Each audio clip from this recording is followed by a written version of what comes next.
ನಮಸ್ಕಾರ ಸ್ನೇಹಿತರೆ, ನಮ್ಮ ಇಂದಿನ ವಿಷಯ ಕ್ಲಾಸ್ 10th ಕನ್ನಡ ಪ್ರಥಮ ಭಾಷೆ ಎಕ್ಸಾಮ್ ದಿನಾಂಕ 2/8/2024 ಎಕ್ಸಾಮ್ 3ನೇ ಎಕ್ಸಾಮ್ ಕ್ಲಾಸ್ 10th ಕನ್ನಡ ಪ್ರಥಮ ಭಾಷೆ ಹಿಂದಿನ ಪರೀಕ್ಷೆ ಪ್ರಶ್ನೆ ಪತ್ರಿಕೆ ಉತ್ತರಗಳನ್ನು ಈ ವಿಡಿಯೋದಲ್ಲಿ ಸಂಪೂರ್ಣವಾಗಿ ಬಿಡಿಸಿ. ಪ್ರಥಮ ಭಾಷೆ ಕನ್ನಡ 2/8/2024 ಗರಿಷ್ಠ ಅಂಕ 100. ಬಹು ಆಯ್ಕೆ ಪ್ರಶ್ನೆಗಳು. ಸರಿ ಉತ್ತರಕ್ಕೆ 1 ಅಂಕ. ಪ್ರಶ್ನೆ 1, ಅನುನಾಸಿಕ ಸಂಧಿಗೆ ಉದಾಹರಣೆ ಇದು. ಉತ್ತರ ಎ ಬಿ ಸಿ ಡಿಯಲ್ಲಿ. ಉತ್ತರ ಸಿ ವಾಂಗ್ಮಯ. ಉತ್ತರ ಸಿ ವಾಂಗ್ಮಯ. ಪ್ರಶ್ನೆ 2, ಒಬ್ಬರು ಹೇಳಿದ ಮಾತನ್ನೇ ಯಥಾವತ್ತಾಗಿ ಬರೆಯುವಾಗ ಬಳಸುವ ಲೇಖನ ಚಿಹ್ನೆ ಎ ಬಿ ಸಿ ಡಿಯಲ್ಲಿ. ಉತ್ತರ ಬಿ ಉದ್ಧರಣ ಚಿಹ್ನೆ. ಉತ್ತರ ಬಿ ಉದ್ಧರಣ ಚಿಹ್ನೆ. ಪ್ರಶ್ನೆ 3, ಅಂಗೈ ಪದವು ಈ ಸಮಾಸಕ್ಕೆ ಉದಾಹರಣೆಯಾಗಿದೆ. ಉತ್ತರ ಎ ಬಿ ಸಿ ಡಿಯಲ್ಲಿ. ಉತ್ತರ ಡಿ ಅಂಶಿ ಸಮಾಸ. ಉತ್ತರ ಡಿ ಅಂಶಿ ಸಮಾಸ. ಪ್ರಶ್ನೆ 4, ಬೇಗನೆ ಪದವು ಈ ಅವಯಕ್ಕೆ ಸೇರಿದೆ. ಉತ್ತರ ಎ ಬಿ ಸಿ ಡಿಯಲ್ಲಿ. ಉತ್ತರ ಎ ಸಾಮಾನ್ಯಾರ್ಥ ಕಾವ್ಯ. ಪ್ರಶ್ನೆ 5, ಸಾವಿತ್ರಿಯೋಳು ಈ ಪದದಲ್ಲಿರುವ ವಿಭಕ್ತಿ ಎ ಬಿ ಸಿ ಡಿಯಲ್ಲಿ. ಡಿ ಸಪ್ತಮಿ. ಒಂದು ಅಥವಾ ಅನೇಕ ವಾಕ್ಯಗಳು ಒಂದು ಪ್ರಧಾನ ವಾಕ್ಯಕ್ಕೆ ಅಧೀನವಾಗಿರುವ ವಾಕ್ಯ. ಸೊ ಎ ಬಿ ಸಿ ಡಿಯಲ್ಲಿ ಸಿ ಮಿಶ್ರ ವಾಕ್ಯ. ಉತ್ತರ ಸಿ ಮಿಶ್ರ ವಾಕ್ಯ. ಸಂಬಂಧಿ ಪದ ಬರೆದು ಪ್ರತಿ ಸರಿ ಉತ್ತರಕ್ಕೆ 1 ಅಂಕ. ಪ್ರಶ್ನೆ 7, ಉಳುವಪಡಿ ಜೋಡಿ ನುಡಿ ತುತ್ತು ತುದಿ ದ್ವಿರುಕ್ತಿ. ಪ್ರಶ್ನೆ 8, ನದಿ ರೂಢನಾಮ ವಿಜ್ಞಾನ ಅನ್ವರ್ಥನಾಮ. ಪ್ರಶ್ನೆ 9, ವೈಶಾಖ ಬೆಸಗೆ ಕುಟಾರ ಕೊಡಲಿ. ಪ್ರಶ್ನೆ 10, ಮಾಡಲಿ ವಿದ್ಯಾರ್ಥಕ ಮಾಡ್ಯಾನು ಸಂಭಾವನಾರ್ಥಕ. ಪ್ರಶ್ನೆ 11, ಲಂಡನಿನ ಪೇಟೆಯಲ್ಲಿರುವ ಸ್ಟೇಷನರಿ ಅಂಗಡಿಯ ಹೆಸರೇನು. ಉತ್ತರ ಲಂಡನಿನ ಪೇಟೆಯಲ್ಲಿರುವ ಸ್ಟೇಷನರಿ ಅಂಗಡಿಯ ಹೆಸರು ಓಲ್ವರ್ತ್. ಪ್ರಶ್ನೆ 12, ಸುಕುಮಾರಸ್ವಾಮಿಯ ತಾಯಿ ಹೆಸರೇನು. ಉತ್ತರ ಸುಕುಮಾರಸ್ವಾಮಿಯ ತಾಯಿ ಹೆಸರು ಯಶೋಭದ್ರೆ. ಪ್ರಶ್ನೆ 13, ಸೇನೆಯಲ್ಲಿದ್ದ ವೈದ್ಯನ ಹೆಸರೇನು. ಉತ್ತರ ಸೇನೆಯಲ್ಲಿದ್ದ ವೈದ್ಯನ ಹೆಸರು ರಾಹಿಲ್. ಪ್ರಶ್ನೆ 14, ಧರ್ಮ ಬುದ್ಧಿಯು ತನ್ನ ಬೆಳಕಿನ ಹೊತ್ತನ್ನು ಹೇಗೆ ಕಳೆದನು. ಉತ್ತರ ಧರ್ಮಬುದ್ಧಿಯು ತನ್ನ ಬೆಳಗಿನ ಹೊತ್ತನ್ನು ದೇವಗುರು ದ್ವಿಜರ ಪೂಜೆಯನ್ನು ಮಾಡುತ್ತಾ ಕಳೆದನು. ಪ್ರಶ್ನೆ 15, ಹಕ್ಕಿಯು ಯಾರ ನೆತ್ತಿಯನ್ನು ಕುಕ್ಕಿದೆ. ಹಕ್ಕಿಯು ಯಾರ ನೆತ್ತಿಯು ಕುಕ್ಕಿದೆ. ಉತ್ತರ ಹಕ್ಕಿಯು ಸಾರ್ವಭೌಮರ ನೆತ್ತಿಯನ್ನು ಕುಕ್ಕಿದೆ. ಪ್ರಶ್ನೆ 16, ದ್ರೋಣನು ಪರಶುರಾಮರ ಬಳಿ ಏಕೆ ಬಂದನು. ಉತ್ತರ ದ್ರೋಣನು ಪರಶುರಾಮನ ಬಳಿಗೆ ಸಂಪತ್ತನ್ನು ಬೇಡಲು ಬಂದನು. ಪ್ರಶ್ನೆ 17, ಪೆರಿಯಾರವರು ಹುಟ್ಟು ಹಾಕಿದ ಸಂಘಟನೆ ಹೆಸರೇನು. ಉತ್ತರ ಪೆರಿಯಾರವರು ಹುಟ್ಟು ಹಾಕಿದ ಸಂಘಟನೆಯ ಹೆಸರು ದ್ರಾವಿಡ ಕಳಗಂ. ಪ್ರಶ್ನೆ 18, ಲಕ್ಷ್ಮಣನು ಅಣ್ಣನನ್ನು ಹೇಗೆ ಸಂತೈಸಿದನು. ಉತ್ತರ ಸೀತೆಯ ಅಗಲಿಕೆಯಿಂದ ಶೋಕಪ್ತನಾದ ರಾಮನನ್ನು ಕುರಿತು ಲಕ್ಷ್ಮಣನು ತಾಳಿಕೋ ಅಣ್ಣ ತಾಳಿಕೋ, ಅಖಿಲ ಲೋಕಕ್ಕೆ ತೇಜವನ್ನು ನೀಡುವ ಸೂರ್ಯನೇ ತನ್ನ ತೇಜವನ್ನು ಕಳೆದುಕೊಂಡರೆ ತೇಜವನ್ನು ನೀಡುವರು ಯಾರು. ರಾಮನೇ ಧೈರ್ಯವನ್ನು ಕಳೆದುಕೊಂಡರೆ ಅಖಿಲ ಲೋಕಕ್ಕೆ ಸ್ಥೈರ್ಯವನ್ನು ನೀಡುವರು ಯಾರು. ಧೈರ್ಯವಾಗಿರು ಎಂದು ಸಮಾಧಾನ ಪಡಿಸಿದನು. ಪ್ರಶ್ನೆ 19, ರಾಜರ ಪ್ರಕೃತಿ ಹೇಗಿರುತ್ತದೆ. ಉತ್ತರ ರಾಜರಾದವರಿಗೆ ಸಹಜವಾಗಿ ಕಿವಿ ಕಿವುಡಾಗಿರುತ್ತದೆ. ಅಹಂಕಾರದ ದಹಜ್ವರ ತಲೆಗಡರಿ ಅವರ ಬಗೆಯಲ್ಲಿ ಕತ್ತಲು ತುಂಬಿರುತ್ತದೆ. ಇದಕ್ಕೆಲ್ಲ ಕಾರಣ ದುಡ್ಡಿನ ಮಹಿಮೆ. ದುಡ್ಡು ದುರಭಿಮಾನದ ತವರು. ದುಡ್ಡಿನ ಪೈತ್ಯ ಅಡರಿದವರಿಗೆ ಜಗತ್ತೆಲ್ಲ ಕ್ಷುದ್ರವಾಗಿ ಕಾಣುತ್ತದೆ. ರಾಜ್ಯ ಎನ್ನುವುದು ಒಂದು ವಿಷ. ರಾಜ್ಯಾಧಿಕಾರ ಸೋಂಕು ತಗ್ಗಿದವರಿಗೆಲ್ಲ ಬುದ್ಧಿಮಹಂಕಾರ ಬಿಡುತ್ತದೆ, ಅನಾದರ ತುಂಬಿರುತ್ತದೆ. ಇದು ರಾಜರ ಪ್ರಕೃತಿಯಾಗಿದೆ. ಪ್ರಶ್ನೆ 30. ಸಿರಿಯು ರಾಜರಿಗೆ ಒಲಿದರೆ ಆಗುವ ಅನಾಹುತಗಳಾವು? ಉತ್ತರ: ಕೆಲವು ರಾಜರಿಗೆ ದೈವಯೋಗದಿಂದ ಸಿರಿಯು ಒಲಿಯುತ್ತದೆ. ಜಗತ್ತಿನ ಎಲ್ಲ ದೌರ್ಜನ್ಯಗಳು ಅವರಲ್ಲಿ ಕಂಡುಬರುತ್ತವೆ. ಅವರ ದಯೆ ದಾಕ್ಷಿಣ್ಯಗಳನ್ನೆಲ್ಲ ತೊಳೆದು ಬಿಡುತ್ತದೆ. ಹೋಮದ ಹೊಗೆಯಿಂದ ಅವರ ಮನಸ್ಸು ಮಲಿನವಾಗುತ್ತದೆ. ದರ್ಬೆಯ ಚಿಗುರು ಅವರ ಕ್ಷಮಾಗುಣವನ್ನು ಒರೆಸಿ ಬಿಡುತ್ತದೆ. ಇವರಿಗೆ ಮುಪ್ಪಿನ ನೆನಪು ಮರೆಯಾಗುತ್ತದೆ. ಪರಲೋಕ ಕಾಣಿಸುವುದಿಲ್ಲ. ದಿಟ್ಟವನ್ನೇ ನುಡಿಯುವ ಬುದ್ಧಿ ಗಾಳಿಯಲ್ಲಿ ತೇಲಿ ಹೋಗುತ್ತದೆ. ಸಜ್ಜನಿಕೆ ದೂರ ಸರಿಯುತ್ತದೆ. ನಲ್ನುಡಿ ಕೇಳುವ ಕಿವಿ ಕಿವುಡಾಗುತ್ತದೆ. ರಾಜರ ಯಶಸ್ಸನ್ನು ನಾಶಗೊಳಿಸುತ್ತದೆ. ಈ ರೀತಿಯಾಗಿ ಸಿರಿಯು ರಾಜರಿಗೆ ಒಲಿದರೆ ಅನಾಹುತಗಳಾಗುತ್ತವೆ. ಪ್ರಶ್ನೆ 21. ಅರಸ ವೃಷಭಾಂಕನು ಸುಕುಮಾರ ಸ್ವಾಮಿಯ ಮನೆಗೆ ಬರಲು ಕಾರಣವೇನು? ಉತ್ತರ: ರತ್ನದೀಪದಿಂದ ಬಂದ ವ್ಯಾಪಾರಿಯು ಲಕ್ಷ ದಿನಾರಗಳ ಬೆಲೆ ಬಾಳುವ ಸರ್ವರತ್ನ ಕಂಬಳಿಯನ್ನು ಮಾರಾಟ ಮಾಡಲು ಉಜ್ಜಯಿನಿಗೆ ಬಂದು ರಾಜ್ಯ ವೃಷಭಾಂಕ ಹಾಗೂ ಮಹಾರಾಣಿ ಜ್ಯೋತಿಮಾರ್ಲಿಗೆ ತೋರಿಸಿದಾಗ ಅದರ ಬೆಲೆ ಕೇಳಿ ಲಕ್ಷ ದಿನಾರು ಎಂದು ತಿಳಿದು ಕೊಂಡುಕೊಳ್ಳದೆ ಕಳಿಸಿದರು. ವ್ಯಾಪಾರಿ ತರ ರತ್ನ ಕಂಬಳಿಯನ್ನು ಸುಕುಮಾರ ಸ್ವಾಮಿಯ ತಾಯಿ ಯಶೋಭದ್ರೆಗೆ ತೋರಿಸಿದಾಗ ಲಕ್ಷ ದಿನಾರಗಳನ್ನು ಕೊಟ್ಟುಕೊಂಡು ಅದನ್ನು 32 ತುಂಡುಗಳನ್ನಾಗಿ ಮಾಡಿ ತನ್ನ ಸೊಸೆಯಂದಿರಿಗೆ ಹಂಚಿದಳು. ಆ ಸೊಸೆಯಂದಿರು ಕಂಬಳಿ ತುಂಡುಗಳನ್ನು ಚಪ್ಪಲಿಗಳಲ್ಲಿ ಹಾಕಿಕೊಂಡರೆಂಬ ವಿಷಯ ತಿಳಿದು ಅರಸ ವೃಷಭಾಂಕನು ಕುತೂಹಲದಿಂದ ಸುಕುಮಾರ ಸ್ವಾಮಿ ಮನೆಗೆ ಬಂದನು. ಪ್ರಶ್ನೆ 22. ನಾಳಿನ ಕನಸನ್ನು ಬಿತ್ತಬೇಕಾದರೆ ನಾವು ಹೇಗೆ ಬದುಕಬೇಕೆಂದು ಕವಿ GS ಶಿವರುದ್ರಪ್ಪನವರು ಹೇಳಿದ್ದಾರೆ?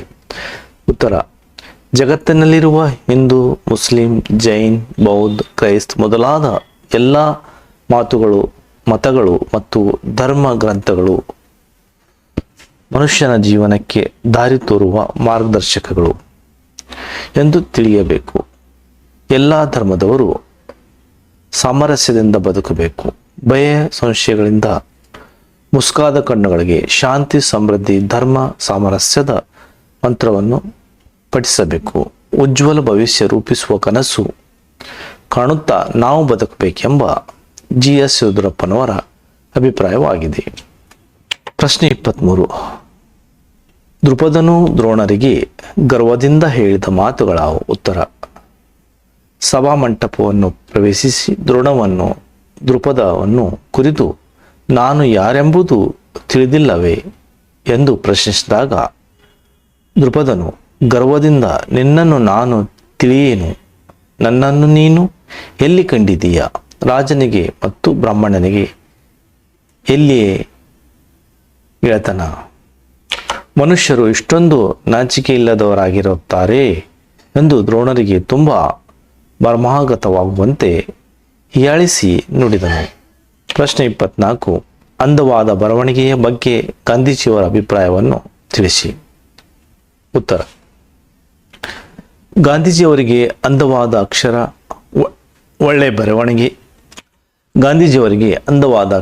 ಒಳ್ಳೆಯ ಬರವಣಿಗೆ ಶಿಕ್ಷಣದ ಅವಶ್ಯಕ ಅಂಶವಲ್ಲೆಂಬ ಭಾವನೆ ಇಂಗ್ಲೆಂಡಿಗೆ ಹೋಗುವವರೆಗೂ ಇತ್ತು. ದಕ್ಷಿಣ ಆಫ್ರಿಕಾಗೆ ಹೋದಾಗ ಅಲ್ಲಿನ ಸುಶಿಕ್ಷಿತ ಯುವಕರ ಮತ್ತು ವಕೀಲರ ಮುತ್ತು ಮುನಿಸಿದಂತಿದ್ದ ಸುಂದರ ಬರವಣಿಗೆ ನೋಡಿ ಪಶ್ಚಾತ್ತಾಪ ಪಟ್ಟುಕೊಂಡು ಕೆಟ್ಟ ಅಕ್ಷರದ ಬರವಣಿಗೆ ಅಪಕ್ವ ಮತ್ತು ಅಪೂರ್ಣ ಶಿಕ್ಷಣದ ಚಿಹ್ನೆ ಎಂಬುದನ್ನು ಅರಿತರು. ತಮ್ಮ ಬರವಣಿಗೆಯನ್ನು ತಿದ್ದಿಕೊಳ್ಳಲು ಪ್ರಯತ್ನಿಸಿದರು. ಸಾಧ್ಯವಾಗಲಿಲ್ಲ. ಆದ್ದರಿಂದ ಒಳ್ಳೆಯ ಬರವಣಿಗೆ ಉತ್ತಮ ಶಿಕ್ಷಣದ ಅವಶ್ಯಕವಾದ ಅಂಶ ಎಂಬುದನ್ನು ಪ್ರತಿಯೊಬ್ಬ ಯುವಕ ಯುವತಿಯರು ತಿಳಿದುಕೊಳ್ಳಬೇಕೆಂದು ಹೇಳಿದರು. ಪ್ರಶ್ನೆ 25. ಭಗತ್ ಸಿಂಗ್ ಜಾಲಿಯನ್ ವಾಲಾಬಾಗನ ಮಣ್ಣನ್ನು ಕುರಿತು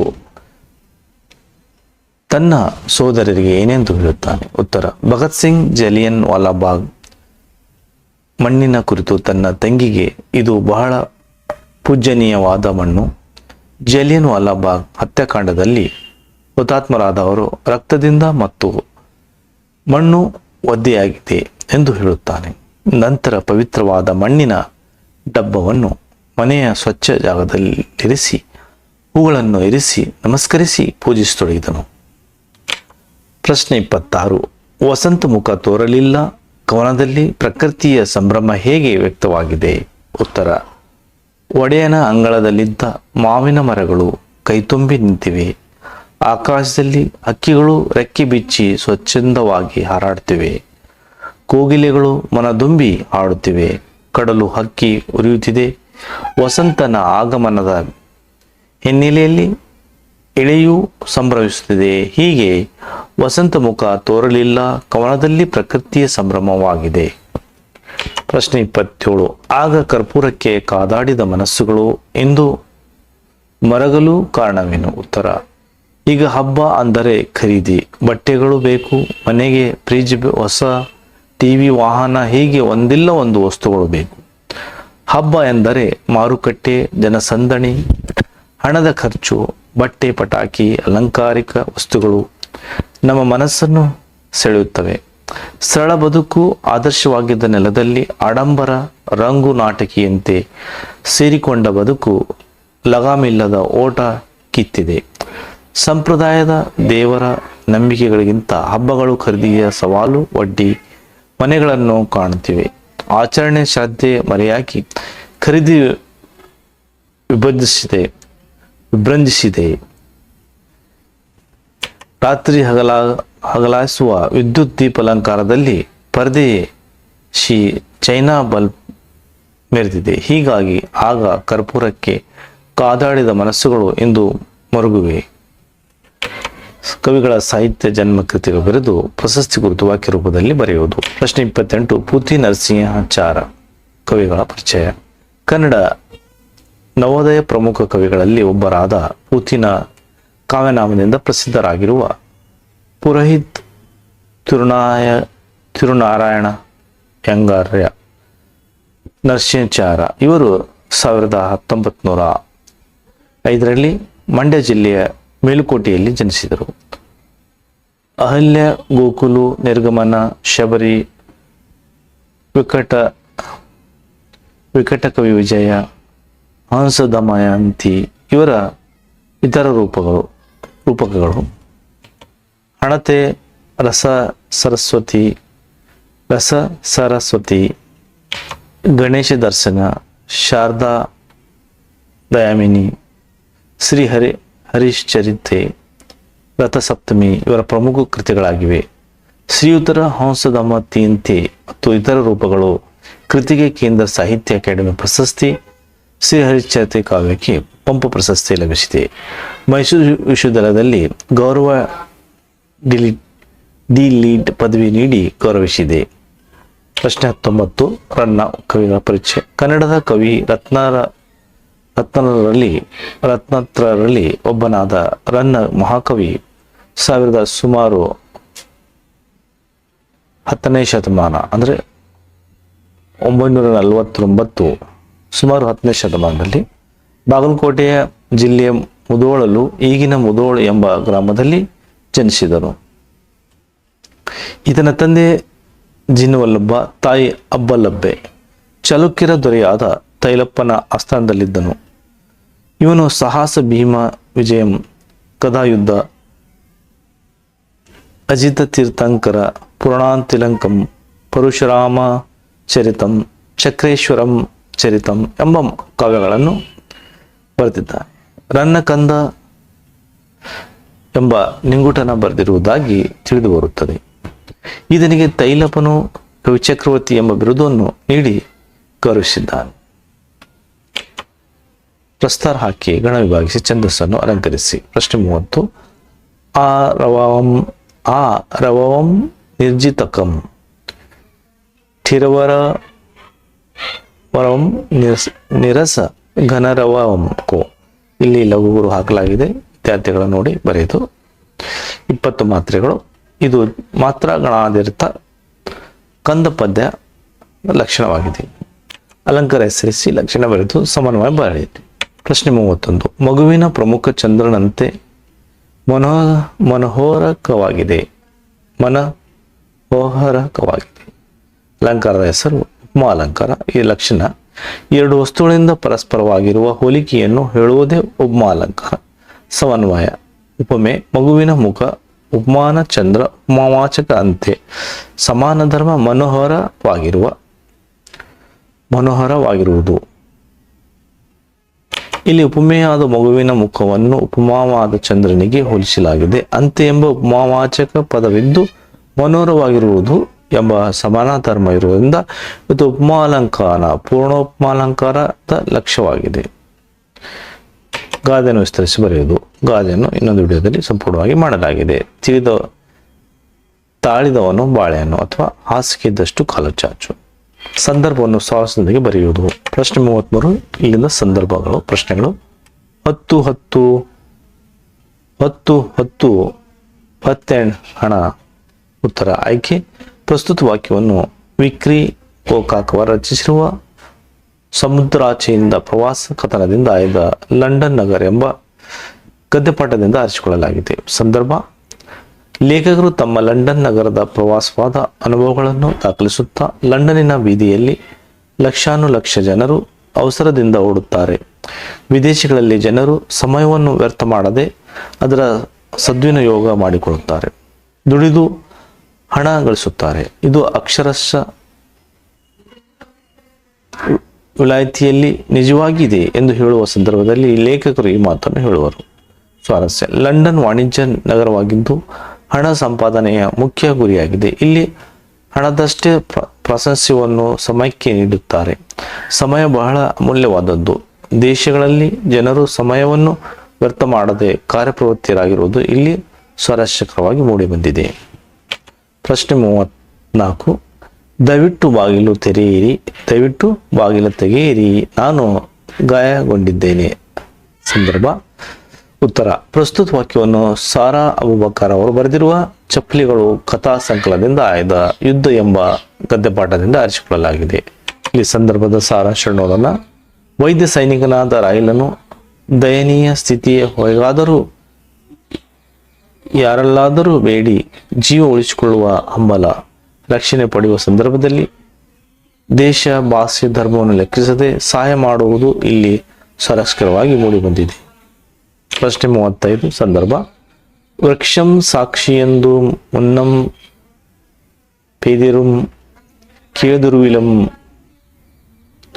ಪ್ರಸ್ತುತ ವಾಕ್ಯವನ್ನು ದುರ್ಗಸಿಂಹ ಕವಿ ರಚಿಸಿರುವ ಕರ್ನಾಟಕ ಪಂಚತಂತ್ರಂ ಕೃತಿಯಿಂದ ಆಯ್ದ ವೃಕ್ಷ ಸಾಕ್ಷಿ ಎಂಬ ಗದ್ಯಪಾಠದಿಂದ ಆರಿಸಿಕೊಳ್ಳಲಾಗಿದೆ. ಸಂದರ್ಭ ದುಷ್ಟಬುದ್ಧಿಯು ಧರ್ಮಬುದ್ಧಿಯ ಮೇಲೆ ಹೊನ್ನಿನ ಕಳ್ಳತನ ಆರೋಪವನ್ನು ಮಾಡಿ ತಮ್ಮ ಸಮಸ್ಯೆಯನ್ನು ಬಗೆಹರಿಸಿಕೊಳ್ಳುವುದಕ್ಕಾಗಿ ಧರ್ಮಾಧಿಕರಣ ಬಳಿಗೆ ಬರುವರು. ತಮ್ಮ ವೃತ್ತಾಂತವನ್ನು ಅವರಿಗೆ ತಿಳಿಸುತ್ತಾ, ನಾವು ಹೊನ್ನನ್ನು ಬಚ್ಚಿಡುವಾಗ ಬೇರೆ ಯಾವ ಮನುಷ್ಯರು ಅಲ್ಲಿರಲಿಲ್ಲ. ಧರ್ಮಬುದ್ಧಿಯೇ ಹೊನ್ನನ್ನೆಲ್ಲ ಕದ್ದಿರುವುದಕ್ಕೆ ಅಲ್ಲಿರುವ ವಟವೃಕ್ಷಕ್ಕೆ ಸಾಕ್ಷಿ ಎಂದು ಹೇಳುತ್ತಾನೆ. ಇದನ್ನು ಕೇಳಿ ಧರ್ಮಾಧಿಕರಣು ಅಚ್ಚರಿಗೊಂಡು ಈ ಸಾಕ್ಷಿ ಬಗ್ಗೆ ಧರ್ಮ ಬುದ್ಧಿಗೆ ಕೇಳಿದಾಗ ಈ ಮೇಲಿನಂತೆ ಹೇಳುವನು. ಇಲ್ಲಿ ಸ್ವಾರಸ್ಯ. ಅಸಾಧ್ಯವಾದುದನ್ನು ಸಾಧಿಸಲು ಹೊರಟಿರುವ ದುಷ್ಟಬುದ್ಧಿಯ ತಂತ್ರ ಸಲ್ಲಿಸುವುದು ಒಂದು ಅರಿತ ಧರ್ಮಬುದ್ಧಿ ವೃಕ್ಷ ಸಾಕ್ಷಿ ನುಡಿಯುವುದಾದರೆ ಅದು ಸತ್ಯದ ಪರವಾಗಿರುವುದೆಂದು ಭಾವಿಸಿ ಮರವನ್ನು ಸಾಕ್ಷಿ ಎಂದು ಸ್ವೀಕರಿಸುವುದು ಇಲ್ಲಿ ಸ್ವಾರಸ್ಯಕರವಾಗಿ ಮೂಡಿಬಂದಿದೆ. ಪ್ರಶ್ನೆ 36. ಪ್ರೀತಿ ಹಣತೆ ಹಚ್ಚೋಣ. ಉತ್ತರ ಆಯ್ಕೆ. ಪ್ರಸ್ತುತ ವಾಕ್ಯವನ್ನು GS ಶಿವರುದ್ರಪ್ಪನವರು ರಚಿಸಿರುವ ಎದೆ ತುಂಬಿ ಹಾಡಿದನು ಕವನ ಸಂಕಲನದಿಂದ ಆಯ್ದ ಸಂಕಲ್ಪ ಗೀತೆ ಎಂಬ ಪದ್ಯಪಾಠದಿಂದ ಆರಿಸಿಕೊಳ್ಳಲಾಗಿದೆ. ಸಂದರ್ಭ ಜೀವನದಲ್ಲಿ ಧನಾತ್ಮಕ ಭಾವನೆಯನ್ನು ದೃಢ ಸಂಕಲ್ಪವನ್ನು ಹೊಂದಿರಬೇಕು. ನಮ್ಮ ಸುತ್ತಲೂ ಆವರಿಸಿರುವ ಅಜ್ಞಾನ, ದ್ವೇಷ, ಅಸೂಯೆ, ಮೂಢನಂಬಿಕೆಗಳು ಕತ್ತಲನ್ನು ಹೊಡೆದೋಡಿಸಲು ಪ್ರೀತಿ ಎಂಬ ದೀಪವನ್ನು ಬೆಳಗಿಸುವ ಸಂಕಲ್ಪ ಮಾಡೋಣ ಎಂದು ಕವಿ ಹೇಳುವ ಸಂದರ್ಭವಾಗಿದೆ. ಸಾರಾಂಶ. ಜೀವನದಲ್ಲಿ ಧನಾತ್ಮಕ ಭಾವನೆ, ದೃಢ ಸಂಕಲ್ಪ ಹೊಂದಿದಾಗ ಸಮಾಜವನ್ನು ಸ್ವಾಸ್ಥ್ಯದ ನೆಲೆಯಾಗಿಸಬಹುದು. ಪ್ರೀತಿಯಿಂದ ದ್ವೇಷವನ್ನು ಗೆಲ್ಲಬಹುದು. ಈ ಮೂಲಕ ದ್ವೇಷರಹಿತ ಸಮಾಜ ನಿರ್ಮಾಣ ಸಾಧ್ಯ ಎಂಬುದು ಇಲ್ಲಿ ಸ್ವಾರಸ್ಯಕರವಾಗಿ ಮೂಡಿಬಂದಿದೆ. ಪ್ರಶ್ನೆ 37, ರೆಕ್ಕೆ ಬೀಸುತ್ತಾ ಚೇತನಗೊಳಿಸಿ. ಆಯ್ಕೆ: ಪ್ರಸ್ತುತ ವಾಕ್ಯವನ್ನು ದ ರಾ ಬೇಂದ್ರೆಯವರು ರಚಿಸಿರುವ ಗರಿ ಕವನ ಸಂಗ್ರಹದಿಂದ ಆಯ್ದ ಹಕ್ಕಿ ಹಾರುತ್ತಿದೆ ನೋಡಿದಿರ ಎಂಬ ಪದ್ಯಪಾಠದಿಂದ ಆರಿಸಿಕೊಳ್ಳಲಾಗಿದೆ.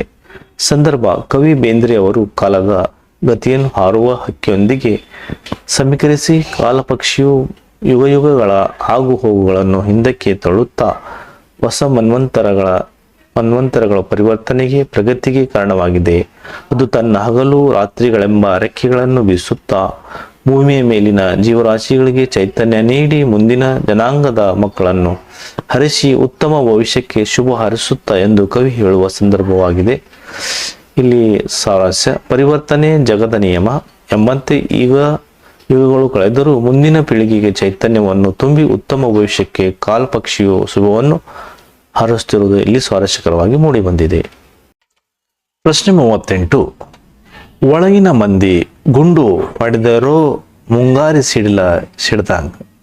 ಉತ್ತರ: ಪ್ರಸ್ತುತ ವಾಕ್ಯವನ್ನು ಡಾಕ್ಟರ್ BS ಗದ್ಗಿರಿಮಠ್ ಅವರು ಸಂಪಾದಿಸಿರುವ ಕನ್ನಡ ಜನಪದ ಗೀತೆಯ ಕೃತಿಯಿಂದ ಆಯ್ದ ಹಲಗಲಿ ಬೇಡರು ಎಂಬ ಪದ್ಯಪಾಠದಿಂದ ಆರಿಸಿಕೊಳ್ಳಲಾಗಿದೆ.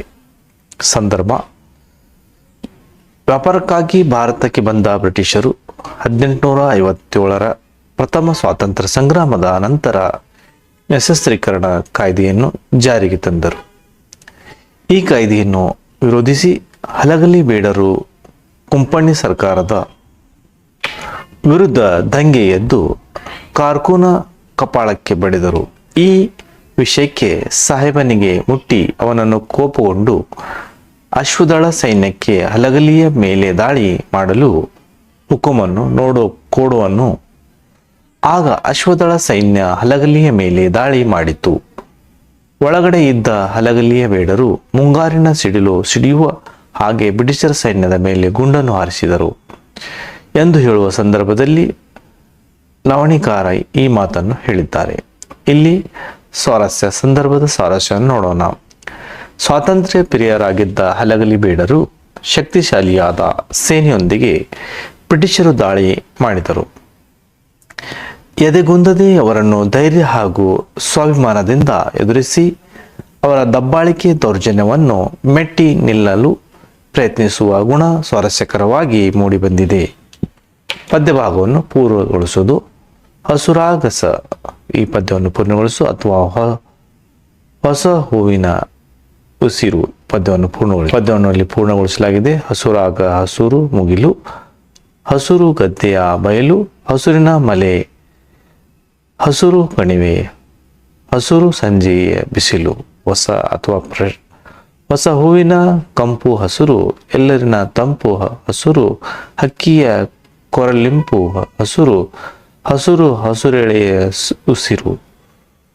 ಪದ್ಯವನ್ನು ಪೂರ್ಣಗೊಳಿಸಿ ಪದ್ಯಭಾಗವನ್ನು ಓದಿ ಅರ್ಥ ಮಾಡಿಕೊಂಡು ಮೌಲ್ಯನ ಧರಿಸಿ ಸಾರಾಂಶವನ್ನು ಬರೆಯುವರಿ. ಪ್ರಶ್ನೆ 40, ಉರ್ಮಿಯೋಳು ಕೌಶಲ್ಯ ಪಡೆದ ಕುವರಂ ರಾಮ ಓರ್ವನೇ ವೀರನಾಥನಂ ಯಜ್ಞ ತುರುವೆಗುಮದು ನಿರ್ವಹಿಸಲಾರ್ಪರಾರದೊಡಂ ತಡೆಯಲೆಂದಿರುವ ಲೇಖನವನೊದಿ ಗರ್ವಮ್ಮಂ ಬಿಡಿಸದಿ ತೊಡೆ ತನ್ನ ಮಾತೆಯಂ ಸರ್ವಜನನಿಯುಂ ಮಂಜೆ ತನ್ನದಿರ್ಕತಿಪುದೆ ತನ್ನ ಗುರುವ ತೊಳಲಿವೆ ವೇತೆಕೆಂದು ಸಲೆ ವಾಸಿಯಂ ತೊಟ್ಟು ಲವನುರಿದೇತನು. ಈ ಪದ್ಯವನ್ನು ಅರ್ಥವನ್ನು ನೋಡೋಣ. ಪ್ರಸ್ತುತ ಪದ್ಯ ಭಾಗವನ್ನು ಲಕ್ಷ್ಮೀಶ್ ಕವಿ ರಚಿಸಿರುವ ವೀರಲವ ಎಂಬ ಪದ್ಯಪಾಠದಿಂದ ಆರಿಸಿಕೊಳ್ಳಲಾಗಿದೆ. ಶ್ರೀರಾಮನು ಸೀತೆಯ ಅಗಲುವಿಕೆಯಿಂದ ಮಾನಸಿಕವಾಗಿ ದುಃಖಕ್ಕೀಡಾಗಿ ರಾವಣನ ವಧೆಯಿಂದ ಬ್ರಹ್ಮತ್ಯ ದೋಷವನ್ನು ಪರಿಹರಿಸಿಕೊಳ್ಳಲು ಮಹರ್ಷಿಗಳ ಆದೇಶದಂತೆ ಅಶ್ವಮೇಧ ಯಾಗವನ್ನು ಕೈಗೊಳ್ಳುತ್ತಾನೆ. ಈ ಅಶ್ವಮೇಧ ಯಾಗದ ಕುದುರೆ ದೇಶಗಳಲ್ಲಿ ಸುತ್ತಾಡಿ ವಾಲ್ಮೀಕಿ ಮಹರ್ಷಿಗಳ ಆಶ್ರಮಕ್ಕೆ ಬರುತ್ತದೆ. ಅಲ್ಲಿ ತನ್ನ ಸಹಪಾಠಿಗಳೊಂದಿಗೆ ಆಟವಾಡುತ್ತಿದ್ದ ಲವನು ಕುದುರೆ ಬಳಿಗ ಬಂದು ಅದರ ಹಣೆಯ ಪಟ್ಟದಲ್ಲಿದ್ದ ಇಡೀ ಭೂಮಂಡಲದಲ್ಲಿ ಕೌಶಲ್ಯ ಮಗನಾದ ಶ್ರೀರಾಮನೊಬ್ಬನೇ ವೀರನು ಇದನ್ನು ಆತನ ಯಜ್ಞದ ಕುದುರೆ, ಇದನ್ನು ನಿರ್ವಹಿಸುವವರು ಯಾರಾದರೂ ಇದ್ದರೆ ತಡೆಯಲಿ ಎಂದಿದ್ದ. ಪಟ್ಟದ ಲೇಖನವನ್ನು ಓದಿ ರಾಮನ ಗರ್ವವನ್ನು ಬಿಡಿಸದಿದ್ದರೆ ತನ್ನ ತಾಯಿಯನ್ನು ಎಲ್ಲ ಜನರು ಬಂಚೆ ಎಂದು ಕರೆಯುವುದಿಲ್ಲವೇ? ತನಕ ತೊಳೆದಿರುವುದಕ್ಕೆ ಏತಕ್ಕೆ ಎಂದು ಪ್ರತಿಜ್ಞೆಗೈದು ಲವವನ್ನು ಕೋಪಗೊಂಡು ಕುದುರೆಯನ್ನು ತನ್ನ ಉತ್ತರೀಯದಿಂದ ಕಟ್ಟಿ ಹಾಕುತ್ತಾನೆ. ಲವ ಹುಟ್ಟಿದ್ದು ಋಷ್ಯಾಶ್ರಮದಲ್ಲಾದರೂ ಆತನಲ್ಲಿ ಸಹಜ ಕ್ಷಾತ್ರಗುಣ, ವಿರತನ, ಮಾತೃಪ್ರೇಮ, ಸವಾಲುಗಳು ಬಂದಾಗ ಚಿಕ್ಕವರು ಅಸಮರ್ಥರು ಎಂದು ಕೂರದೆ ದಿಟ್ಟತನದಿಂದ ಎದುರಿಸಬೇಕೆಂಬ ಬಾಲ್ಯ ಸಹಜ ಸಾಹಸ ಪ್ರವೃತ್ತಿ ಹಾಗೂ ತಾಯಿಯ ಮೇಲಿನ ಗೌರವ, ಅಭಿಮಾನ ಇಲ್ಲಿ ಕಂಡುಬರುವ ಉತ್ತಮ ಮೌಲ್ಯಗಳಾಗಿವೆ. 8-10 ವಾಕ್ಯದಲ್ಲಿ ಉತ್ತರಿಸುವುದು. ಪ್ರಶ್ನೆ 41. ನಾಲ್ವಡಿ ಕೃಷ್ಣರಾಜ ಒಡೆಯರು ಕಾಲದಲ್ಲಿ ಮೈಸೂರು ಸಂಸ್ಥಾನಕ್ಕೆ ಮಾದರಿ ಮೈಸೂರು ಎಂಬ ಕೀರ್ತಿ ಪ್ರಾಪ್ತವಾದದ್ದು ಬಗೆಯನ್ನು ತಿಳಿಸಿ. ಈ ಉತ್ತರವನ್ನು ನೋಡೋಣ. ಉತ್ತರ: ನಾಲ್ವಡಿ ಕೃಷ್ಣರಾಜ ಒಡೆಯರು 1902 ಆಗಸ್ಟ್ 8ನೇ ತಾರೀಕಿನಿಂದ ಮೈಸೂರು ರಾಜ್ಯದ ನೇರ ಉಸ್ತುವಾರಿಯನ್ನು ತಮ್ಮ ಸುಪರ್ದಿಗೆ ತೆಗೆದುಕೊಂಡರು. ದಿವಾನರಾಗಿದ್ದ ಸರ್ ಕೆ ಶೇಷಾದ್ರಿ ಅಯ್ಯರವರು ಸಹಕಾರದಿಂದ ಮೈಸೂರು ರಾಜ್ಯದ ಸರ್ವತೋಮುಖ ಅಭಿವೃದ್ಧಿಗೆ ಕಂಕಣಬದ್ಧರಾದರು. ಅರಸು ಮನೆತನದಿಂದ ಬಂದವರಾಗಿದ್ದರೂ ಜನತೆ ಆಡಳಿತದಲ್ಲಿ ಪಾಲ್ಗೊಳ್ಳುವಿಕೆ ಪರವಾಗಿದ್ದರೂ ಇವರ ಕಾಲದಲ್ಲಿ ಪ್ರಜಾಪ್ರತಿನಿಧಿ ಸಭೆ ಹೊಸ ರೂಪವನ್ನು ಪಡೆದು ಜನಪ್ರತಿನಿಧಿಗೆ ಸಭೆಯಾಗಿ ಪರಿವರ್ತನೆಯಾಯಿತು. 1923ರಲ್ಲಿ ಹೊಸ ಕಾನೂನೊಂದನ್ನು ಜಾರಿಗೆ ತಂದು ಶಾಸನಬದ್ಧ ಸಂಸ್ಥೆಯನ್ನಾಗಿ ಮಾರ್ಪಡಿಸಿದರು. ವರ್ಷಕ್ಕೆ 2 ಬಾರಿ ಸಮಾವೇಶಗೊಂಡು ಕಲಾಪ ನಡೆಯುತ್ತಿದ್ದರೂ ಇದು ವಾರ್ಷಿಕ ಆಯವ್ಯಯ ಪರಿಶೀಲನೆ, ಪ್ರಶ್ನೋತ್ತರ, ಠರಾವುಗಳ ಮಂಡನೆಯನ್ನು ಮಾಡುತ್ತಿತ್ತು. ಇದರಲ್ಲಿ ಹೆಚ್ಚು ಪ್ರತಿನಿಧಿಗಳನ್ನು ಜನರಿಂದಲೇ ಆಯ್ಕೆ ಮಾಡಲಾಗುತ್ತಿತ್ತು. 1907ರಲ್ಲಿ ನ್ಯಾಯ ವಿಧಾಯಕ ಸಭೆಯನ್ನು ಸ್ಥಾಪಿಸಿದರು. ವರ್ಷಕ್ಕೆ 2 ಬಾರಿ ಬೆಂಗಳೂರಿನಲ್ಲಿ ಸಮಾವೇಶಗೊಳ್ಳುತ್ತಿದ್ದ ಈ ಸಭೆ ಪ್ರಜಾಪ್ರತಿನಿಧಿಗೆ ಸಭೆಯಲ್ಲಿ ಮಂಡಿಸಿ ಎಲ್ಲ ವಿಷಯಗಳನ್ನು ವಿಮರ್ಶಿಸುವ ಅಧಿಕಾರವನ್ನು ಹೊಂದಿತ್ತು. ಯಾವುದೇ ಕಾನೂನು ಜಾರಿಗೊಳಿಸಲು ಈ ಸಭೆ ಅನುಮತಿ ಅಗತ್ಯವಾಗಿತ್ತು. ಸರ್ಕಾರದ ಖರ್ಚುಗಳನ್ನು ಕಡಿಮೆ ಮಾಡುವ ಅಧಿಕಾರ ಸಹ ಇದ್ದಿತ್ತು. ಇವರ ಕಾಲದಲ್ಲಿ ಗ್ರಾಮ ನೈರ್ಮಲೀಕರಣ, ವೈದ್ಯಕೀಯ ಸಹಾಯ, ವಿದ್ಯಾಪ್ರಚಾರ, ನೀರಿನ ಸೌಕರ್ಯ, ಪ್ರಯಾಣ ಸೌಲಭ್ಯ ಮುಂತಾದ ಕ್ಷೇತ್ರಗಳು ಸ್ವಯಂ ಆಡಳಿತ ಕ್ಷೇತ್ರಗಳಾದವು. ಸಾಹಿತ್ಯ, ಸಂಗೀತ, ವಾಸ್ತುಶಿಲ್ಪ ಅಭಿವೃದ್ಧಿಗೆ ಒತ್ತು ನೀಡಿದ ಇವರು ಬೆಂಗಳೂರಿನಲ್ಲಿ ಕನ್ನಡ ಸಾಹಿತ್ಯ ಪರಿಷತ್ತನ್ನು ಪ್ರಾರಂಭಿಸಿದರು. ರೈಲು ಮಾರ್ಗಗಳ ನಿರ್ಮಾಣ, ಶಿವನ ಸಮುದ್ರದ ಬಳಿ ಕಾವೇರಿ ನದಿಯಿಂದ ಜಲವಿದ್ಯುತ್ ಉತ್ಪಾದನಾ, ವಾಣಿ ವಿಲಾಸ ಸಾಗರ, ಕೃಷ್ಣರಾಜ ಸಾಗರ ಜಲಾಶಯಗಳ ನಿರ್ಮಾಣವಾದವು. ಪ್ರಾಥಮಿಕ ಮತ್ತು ಮಾಧ್ಯಮಿಕ ವಿದ್ಯಾಭ್ಯಾಸವನ್ನು ಉಚಿತ ಮತ್ತು ಕಡ್ಡಾಯಗೊಳಿಸಲಾಯಿತು. ಮೈಸೂರು ವಿಶ್ವವಿದ್ಯಾಲಯದ ಉಚಿತ ಆಸ್ಪತ್ರೆ, ಮೈಸೂರು ಬ್ಯಾಂಕು, ಸಹಕಾರ ಸಂಘಗಳನ್ನು ಸ್ಥಾಪಿಸಲಾಯಿತು. ಅನೇಕ ಸಾಮಾಜಿಕ ಕಾನೂನುಗಳನ್ನು ಜಾರಿಗೆ ತಂದರು. ಸಾಮಾಜಿಕ ಕಾನೂನುಗಳ ಪರಿಹಾರಕ್ಕಾದರು. ಇವೆಲ್ಲಗಳಿಂದ ಇವರ ಕಾಲದಲ್ಲಿ ಇಡೀ ಭಾರತದ ಖಂಡದಲ್ಲಿ ಯಾವ ಸಂಸ್ಥಾನವೂ ಕಾಣದ ಅಭಿವೃದ್ಧಿಯನ್ನು ಕಂಡದ್ದರಿಂದ ಮೈಸೂರು ಸಂಸ್ಥಾನಕ್ಕೆ ಮಾದರಿ ಮೈಸೂರು ಎಂಬ ಕೀರ್ತಿ ಪ್ರಾಪ್ತವಾಗುವಂತೆ ಮಾಡಿದರು. ಪ್ರಶ್ನೆ 41 ಅಥವಾ ಪ್ರಶ್ನೆ ಓದೋಣ. ವಿಶ್ವೇಶ್ವರಯ್ಯ ಅವರು ಶಿಕ್ಷಣದ ಕ್ಷೇತ್ರದಲ್ಲಿ ಮಾಡಿದ ಕ್ರಾಂತಿಕಾರಿ ಬದಲಾವಣೆಯನ್ನು ಗುರುತು ಬರೆಯಿರಿ. ಈ ಪ್ರಶ್ನೆ ಉತ್ತರ ನೋಡೋಣ. ಉತ್ತರ: ವಿಶ್ವೇಶ್ವರಯ್ಯನವರು ಆಧುನಿಕ ಶಿಕ್ಷಣವೇ ಎಲ್ಲ ಸಮಸ್ಯೆಗಳಿಗೂ ಪರಮೋಚ್ಚ ಪರಿಹಾರವೆಂದು ನಂಬಿದರು. ಶಿಕ್ಷಣವು ಸಂಜೀವಿನಿ ಎಂಬುದನ್ನು ಅರಿತಿದ್ದ ಅವರು ಶಿಕ್ಷಣದ ವಿವಿಧ ಯೋಜನೆಗಳನ್ನು ಜಾರಿಗೆ ತಂದರು.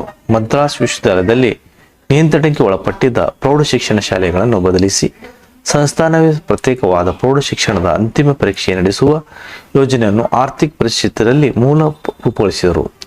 ಮೈಸೂರು ವಿಶ್ವವಿದ್ಯಾಲಯದ ಸ್ಥಾಪನೆ ಮಾಡಿದ ಇವರು ಶಿಕ್ಷಣಕ್ಕಾಗಿ ಶಿಕ್ಷಣವಿರಬೇಕು, ಅದು ಕೆಲವೇ ನಂತರ ಸ್ವತ್ತಾಗದೆ ಪ್ರಗತಿಪರ ರಾಜ್ಯದಲ್ಲಿ ಎಲ್ಲರ ಆಜನ್ಮಸಿದ್ಧ ಹಕ್ಕಾಗಬೇಕು ಎಂಬುದನ್ನು ಮನಗೊಂಡು ತಾಂತ್ರಿಕ ಮತ್ತು ವೃತ್ತಿಪರ ಶಿಕ್ಷಣಕ್ಕೆ ಆದ್ಯತೆ ನೀಡಿದರು. ಬೆಂಗಳೂರಿನಲ್ಲಿ ಮೆಕ್ಯಾನಿಕಲ್ ಇಂಜಿನಿಯರಿಂಗ್ ಶಾಲೆ, ಮೈಸೂರಿನಲ್ಲಿ ಚಾಮರಾಜನ್ ತಾಂತ್ರಿಕ ಸಂಸ್ಥೆಗಳನ್ನು ಪ್ರಾರಂಭಿಸಿದರು. ಏಕೀಕೃತ ಕರ್ನಾಟಕದ ರಚನೆ ಮತ್ತು ಕನ್ನಡ ಭಾಷೆ ಹಾಗೂ ಸಾಹಿತ್ಯಗಳ ಬಗ್ಗೆ ಸಾರ್ವಜನಿಕರಲ್ಲಿ ಉಂಟಾಗಿದ್ದ ಒಲವನ್ನು ಮನಗೊಂಡು ಕನ್ನಡ ಸಾಹಿತ್ಯ ಪರಿಷತ್ತನ್ನು ಸ್ಥಾಪಿಸಿದ್ದು ಇವರ ಕಾಲದ ಮತ್ತೊಂದು ಮಹತ್ವದ ಸಾಧನೆಯಾಗಿದೆ. ಪ್ರಶ್ನೆ 42. ಪಾಂಡವರನ್ನು ರಕ್ಷಿಸಲು ನಿರ್ಧರಿಸಿದ ಕೃಷ್ಣನು ಕರ್ಣನಿಗೆ ಒಡ್ಡಿದ ಆಮಿಷಗಳನ್ನು ಕುರಿತು ನಿಮ್ಮ ಮಾತುಗಳಲ್ಲಿ ಬರೆಯಿರಿ. ಉತ್ತರ: ದ್ಯೂತದ ಪಣದಂತೆ 12 ವರ್ಷ ವನವಾಸ, 1 ವರ್ಷ ಅಜ್ಞಾತವಾಸವನ್ನು ಯಶಸ್ವಿಯಾಗಿ ಮುಗಿಸಿದ ಬಂದ ಪಾಂಡವರು ತಮ್ಮ ಪಾಲಿನ ರಾಜ್ಯವನ್ನು ಕೇಳುತ್ತಾರೆ. ಅಜ್ಞಾತವಾಸ ಪೂರ್ಣವಾಗಿಲ್ಲ ಎಂಬ ನೆಪವನ್ನೊಡ್ಡಿ ಕೌರವನು ರಾಜ್ಯ ನೀಡಲು ನಿರಾಕರಿಸುತ್ತಾನೆ. ಸಂಧಾನದ ಮುಖೇನ್ ರಾಜ್ಯವನ್ನು ಮರಳಿ ಪಡೆಯುವ ಪ್ರಯತ್ನದಲ್ಲಿ ಧರ್ಮರಾಯ ಕೃಷ್ಣನನ್ನು ಸಂಧಿಯಾಗಿ ಕಳಿಸುತ್ತಾನೆ. ದುರ್ಯೋಧನನ ಹಠಮಾರಿತನದಿಂದ ಸಂಧಿ ವಿಫಲಗೊಂಡು ಯುದ್ಧವೇ ಸಿದ್ಧ ಎಂಬ ತೀರ್ಮಾನಕ್ಕೆ ಬರಲಾಗುತ್ತದೆ. ಕೌರವನ ಸೇನೆಯಲ್ಲಿ ಪಾಂಡವರನ್ನು ಕೊಲ್ಲವಲ್ಲ ಇನ್ನೋರ್ವ ಬಲಶಾಲಿ ಕರ್ಣನಿದ್ದ. ಪಾಂಡವರನ್ನು ರಕ್ಷಿಸಬೇಕೆಂದು ನಿರ್ಧರಿಸಿದ ಕೃಷ್ಣನು ಕರ್ಣನನ್ನು ತನ್ನ ರಥದಲ್ಲಿ ತೊಡೆ ಹಾಕುವಂತೆ ಕುಳಿತರಿಸಿಕೊಂಡು ಕರ್ಣನಿಗೆ ಆತನ ಜನ್ಮ ರಹಸ್ಯವನ್ನು ಹೇಳುತ್ತಾನೆ. ಪಾಂಡವರು ಕೌರವರು ಯಾದವರೊಳಗೆ ಯಾವುದೇ ಭೇದವಿಲ್ಲ. ನೀನೇ ನನ್ನ ಈ ಭೂಮಿಗೆ ನಿಜವಾದ ನಾಗಬೇಕು. ಅದರ ಅರಿವು ನಿನಗೆ ಮನಸ್ಸಿನಿಗೆ ತಿಳಿದಿಲ್ಲ. ಕುಂತಿಯ ದುರ್ವಾಸ ಮುನಿಗಳಿಂದ ಪಡೆದ 5 ಮಂತ್ರಗಳಲ್ಲಿ ಮೊದಲಿಗೆ ಜನಿಸಿದವನು ನೀನು. ನಿನ್ನ ನಂತರ 2ನೇವನು ಧರ್ಮರಾಯ, 3ನೇನಾಗಿ ಭೀಮ, 4ನೇನಾಗಿ ಅರ್ಜುನ, ನಂತರ ಮಾದ್ರಿಕ, ನಕುಲ ಸಹದೇವರು ಜನಿಸಿದರು. ಪಾಂಡವರಲ್ಲಿ ನೀನೇ ಹಿರಿಯನು. ನೀನು ನನ್ನ ಮಾತನ್ನು ಒಪ್ಪುವುದಾದರೆ ನಿನ್ನನ್ನು ಹಸ್ತಿನಾಪುರಕ್ಕೆ ರಾಜನಾಗಿ ಮಾಡುತ್ತೇನೆ. ಪಾಂಡವರು ಕೌರವನು ನಿನ್ನ ಸೇವೆಯನ್ನು ಮಾಡಲು ಒಪ್ಪಿಕೊಳ್ಳುವರು. ಅವರ ಕೈಯಲ್ಲಿ ಸೇವೆ ಮಾಡಿಸಿಕೊಳ್ಳುವುದು ಬಿಟ್ಟು ದುರ್ಯೋಧನನ ಬಾಯಿ ಎಂಜಿಲಿಗೆ ಕೈ ಚಾಚುವುದು ಸರಿಯೇನು ಎಂದು ಹೇಳುತ್ತಾನೆ. ನಿನ್ನ ಎಡಭಾಗದಲ್ಲಿ ಕೌರವರು, ಬಲಭಾಗದಲ್ಲಿ ಪಾಂಡವರು. ಪಾಂಡುತನಯವರು ಎದುರುಗಡೆಯ ಮಾದ್ರ, ಮಾಗದ, ಯಾದವಾದಿಗಳು ನಡುವೆ ವೈಭವದ ಜೀವನ ಮಾಡುವುದನ್ನು ಬಿಟ್ಟು ದುರ್ಯೋಧನ ಬಳಿ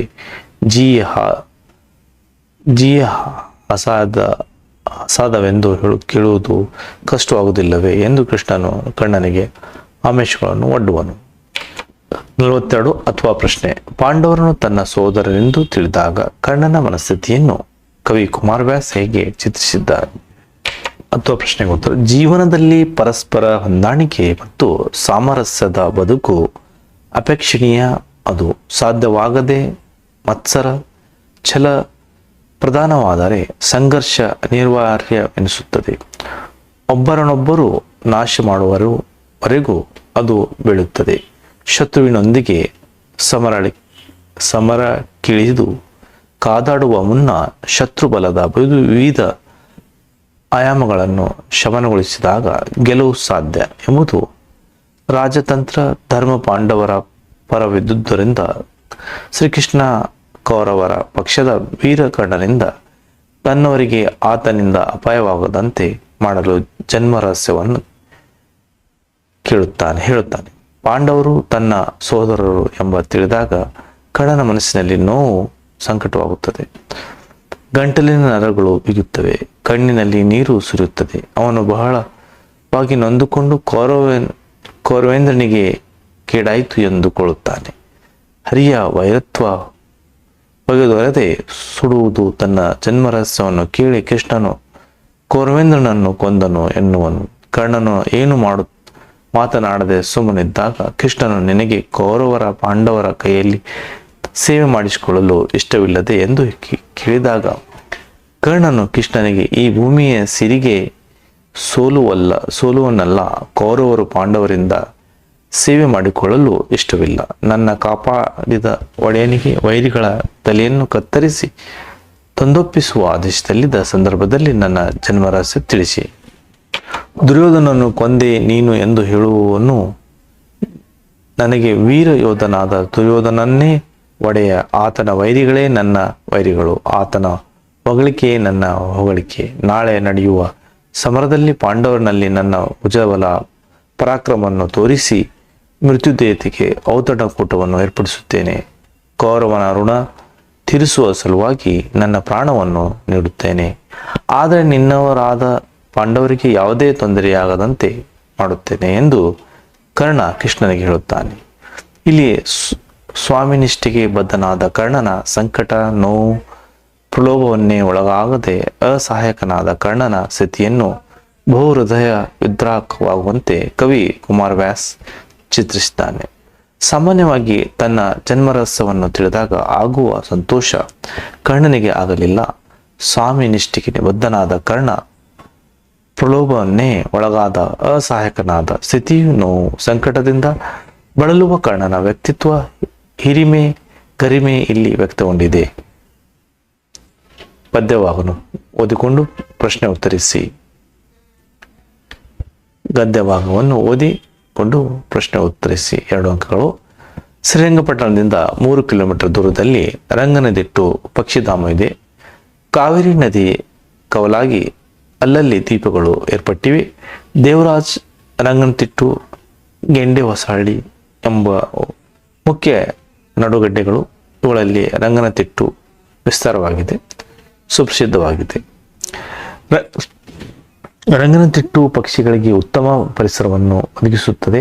ಕಾವೇರಿ ನದಿ ಈ ಪ್ರದೇಶದಲ್ಲಿ ಆಳವಾಗಿದ್ದು ಮಳೆಗಾಲದಲ್ಲಿ ತುಂಬ ಹರಿಯುತ್ತದೆ. ದಂಡೆ ಯುದ್ಧಕ್ಕೂ ಹಸಿರು ಗಿಡಮರಗಳು, ಸುತ್ತಲೂ ಹೊಲಗದ್ದೆಗಳು. ಇಲ್ಲೆಲ್ಲ ಪಕ್ಷಿಗಳ ಆಹಾರವಾದ ಕೀಟ, ಎರೆಹುಳು, ನಳಿ, ಸೊಂಪುಗಳು, ಕಪ್ಪೆ ಮೀನುಗಳು ನೇರಳವಾಗಿ ಸಿಗುತ್ತವೆ.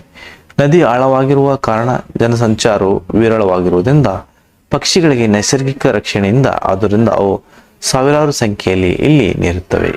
ಇಲ್ಲಿ ಹಲವು 10 ಬಗೆಯ ಬಣ್ಣದ ಆಕಾರದ ಗಾತ್ರದ ಪಕ್ಷಿಗಳು ಕಾಣಬಹುದು. ಹಿಮ ಬಿಳುಪಿನ ಬಣ್ಣದ ತಳ್ಳನೆಯ ಕೊರಳಿನ ಬೆಳ್ಳಕ್ಕಿಗಳು, ಬಂಗಾರ ಬಣ್ಣದ ಮುಖದಲ್ಲಿನಂತಹ ನಯನವಾದ ನೆತ್ತಿ ಮತ್ತು ಕೊರಳುಳ್ಳ ಬೂಸ ಹಕ್ಕಿಗಳು ಬಾಗಿರುವ ಮುಖಮಲ್ಲಿನಂತಹ ನಯನವಾದ ನೆತ್ತಿ ಮತ್ತು ಕೊರಳುಳ್ಳ ಬೂಸಕ್ಕಿಗಳು ಬಾಗಿರುವ ಕೊಕ್ಕಿನ ಕೆಂಗಲ ಬಾತುಗಳು, ಉದ್ದವಾದ ಕೊಕ್ಕಿನ ಕರಿತಲೆ ಹಕ್ಕಿಗಳು, ಸಣ್ಣ ದೊಡ್ಡ ಗಾತ್ರದ ಬಗೆ ಬಗೆಯ ಕೊಕ್ಕರೆಗಳು, ಕ್ರೌಂಚ ಪಕ್ಷಿಗಳು, ಬಕ ಪಕ್ಷಿಗಳು, ಹಾವಿನಂತಹ ಕತ್ತಿನ ಕಪ್ಪು ಬಣ್ಣದ ನೀರು ಕೋಳಿಗಳು, ಮಿಂಚುಳ್ಳಿ ಹಕ್ಕಿಗಳು, ಕಡಲ ಹಕ್ಕಿಗಳು, ಬಾತುಕೋಳಿಗಳು ಮೊದಲಾದವು ಸಾವಿರಾರು ಸಂಖ್ಯೆಯಲ್ಲಿ ದಂಡೆಯುದ್ದಕ್ಕೆ ಸೇರುತ್ತವೆ. ರಂಗನತಿಟ್ಟು ದ್ವೀಪದ ದಂಡೆಯುದ್ದಕ್ಕೂ ದೋಣಿಯಲ್ಲಿ ಪಕ್ಷಿಗಳ ನೆಮ್ಮದಿಗೆ ಮಂಗತರಾದ ನೋಡುತ್ತಾ ಸಾಗಬಹುದು, ಅಥವಾ ನದಿಯ ದಂಡೆಯುದ್ದಕ್ಕೂ ಮಾಡಿರುವ ದಾರಿಯಲ್ಲಿ ನಡೆದು ಹೋಗುತ್ತಾ ದೃಶ್ಯವನ್ನು ಸವಿಯಬಹುದು. ನಿಸರ್ಗವನ್ನು, ಪಕ್ಷಿಗಳನ್ನು ಪ್ರೀತಿಸುವವರಿಗೆ, ಆರಾಧಿಸುವವರಿಗೆ ಇದು ಪಕ್ಷಿ ಕಾಶಿಯಾಗಿದೆ. ಪ್ರಶ್ನೆ 1. ರಂಗನತಿಟ್ಟು ಪಕ್ಷಿಧಾಮಕ್ಕೆ ಯಾವ ಯಾವ ಬಗೆಯ ಹಕ್ಕಿಗಳು ಬರುತ್ತವೆ? ಉತ್ತರ: ರಂಗನತಿಟ್ಟು ಪಕ್ಷಿಧಾಮದಲ್ಲಿ ಹಲವು ಬಗೆಯ ಬಣ್ಣದ ಆಕಾರದ ಗಾತ್ರದ ಪಕ್ಷಿಗಳು ಕಾಣಬಹುದು. ಹಿಮ ಬಿಳುಪಿನ ಬಣ್ಣದ ತಳ್ಳನೆ ಕೊರಳಿನ ಬೆಳಕಿಗಳು, ಬಂಗಾರದ ಬಣ್ಣದ ಮುಖದಲ್ಲಿ ನಂತಹ ನಯವಾದ ನೆತ್ತಿ ಮತ್ತು ಕೊರಳುಳ್ಳ ಉಸಕ್ಕಿಗಳು, ಬಾಗಿರುವ ಕೊಕ್ಕಿನ ಕೆಂಗಲ ಬಾತುಗಳು, ಉದ್ದವಾದ ಕೊಕ್ಕಿನ ಕರಿತಲೆ ಹಕ್ಕಿಗಳು, ಕೊಕ್ಕರೆಯ ಕ್ರೌಂಚ ಪಕ್ಷಿಗಳು, ಬಕ ಪಕ್ಷಿಗಳು, ನೀರು ಕೋಳಿಗಳು, ಮಿಂಚುಳ್ಳಿ ಹಕ್ಕಿಗಳು, ಕಡಲ ಹಕ್ಕಿಗಳು, ಬಾತುಕೋಳಿಗಳು ಹೀಗೆ ನಾನಾ ಬಗೆಯ ಪಕ್ಷಿಗಳು ರಂಗನತಿಟ್ಟ ಪಕ್ಷಿಧಾಮಕ್ಕೆ ಬರುತ್ತವೆ.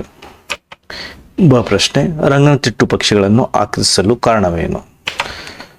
ಉತ್ತರ: ರಂಗನತಿಟ್ಟು ಪಕ್ಷಿಗಳಿಗೆ ಉತ್ತಮ ಪರಿಸರವನ್ನು ಒದಗಿಸುತ್ತದೆ. ಕಾವೇರಿ ನದಿ ಈ ಪ್ರದೇಶದಲ್ಲಿ ಆಳವಾಗಿದ್ದು ಮಳೆಗಾಲದಲ್ಲಿ ತುಂಬಿ ಹರಿಯುತ್ತದೆ. ದಂಡೆಯುದ್ದಕ್ಕೂ ಹಸಿರು ಗಿಡಮರಗಳು, ಸುತ್ತಲೂ ಹೊಲಗದ್ದೆಗಳು, ಪಕ್ಷಿಗಳಿಗೆ ಆಹಾರವಾದ ಕಿಟ್ಟ, ಎರೆಹುಳುಳ್ಳ, ನಳ್ಳಿ, ಸಿಂಪುಳುಳ್ಳ, ಕಪ್ಪೆ ಮೀನುಗಳು ನೇರಳವಾಗಿ ಸಿಗುತ್ತವೆ. ನದಿ ಆಳವಾಗಿರುವುದರಿಂದ ಜನಸಂಚಾರ ವಿರಳವಾಗಿದೆ. ಪಕ್ಷಿಗಳಿಗೆ ನೈಸರ್ಗಿಕ ರಕ್ಷಣೆಯಿಂದ ಈ ಎಲ್ಲ ಅಂಶಗಳಿಂದ ರಂಗನತಿಟ್ಟು ಪಕ್ಷಿಗಳನ್ನು ಆಕರ್ಷಿಸುತ್ತವೆ. ಪತ್ರಲೇಖನ ಬರೆಯುವುದು. ಪತ್ರಲೇಖನ ಇನ್ನೊಂದು ಸಪ್ರೇಟ್ ವಿಡಿಯೋ ಮಾಡಲಾಗಿದೆ. ಪತ್ರಲೇಖನ ಮತ್ತು ನಿಬಂಧ ಇನ್ನೊಂದು ಸಪ್ರೇಟ್ ವಿಡಿಯೋ ಮಾಡಲಾಗಿದೆ. ಈ ವಿಡಿಯೋ ನೋಡಿ ಎಲ್ಲ ವಿದ್ಯಾರ್ಥಿಗಳಿಗೆ ಧನ್ಯವಾದಗಳು.